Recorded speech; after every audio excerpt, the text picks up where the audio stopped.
Hey everyone. Well, it's a real pleasure and an honor to introduce UC Santa Cruz's 11th Chancellor, Cynthia K. Larive.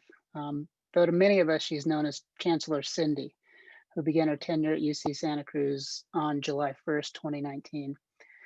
For most of those of you who know her, Cindy has had a long demonstrated deep commitment to student success, inclusion, and equity. She's an accomplished bioanalytical chemist, and she came to UC Santa Cruz from UC Riverside, where she was campus provost and executive vice chancellor.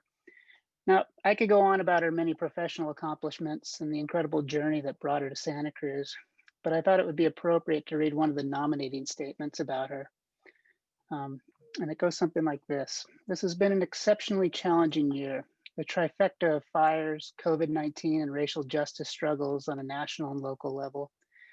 This year also marked the beginning of the Chancellor's tenure at UC Santa Cruz. She has led with calm, care, and integrity, traits sorely needed in the midst of chaos and unrest.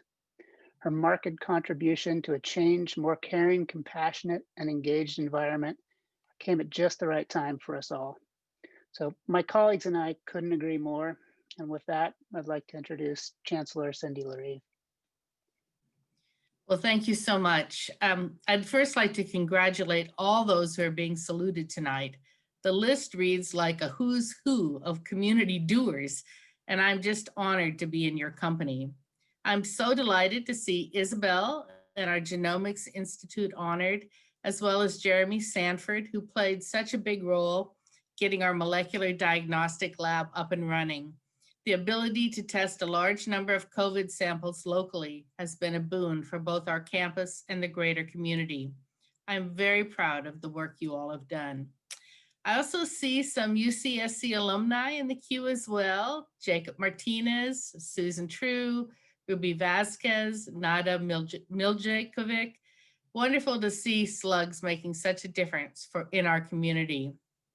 And while I'm fortunate to have my name attached to this honor tonight, I must point out that this award really honors the many people and partnerships that support the work we do on campus. We've gotten through this pandemic, so far anyway, because of the strength of the teams we have working on remote learning, on safety protocols, on diagnostic testing. We have dining and housing staff, bus drivers, and police officers coming to campus every day to make sure the 900 plus students currently living on campus are taken care of. All our employees share in this honor. Our fire evacuation, meanwhile, was tightly choreographed dance with local and state fire officials and emergency response agencies. The Seaside Company stepped in almost immediately to offer help, and we received also support from many of our neighboring higher ed institutions around the region. The experiences of the past year aptly demonstrate the value of partnerships. Getting through a crisis requires creativity, cooperation, and strong relationships. And finally, I'd just like to say it's so wonderful to be part of a community where members step up to help. Watching people come together and rally around each other in hard times gives us hope and faith in where we are as a community. Thank you.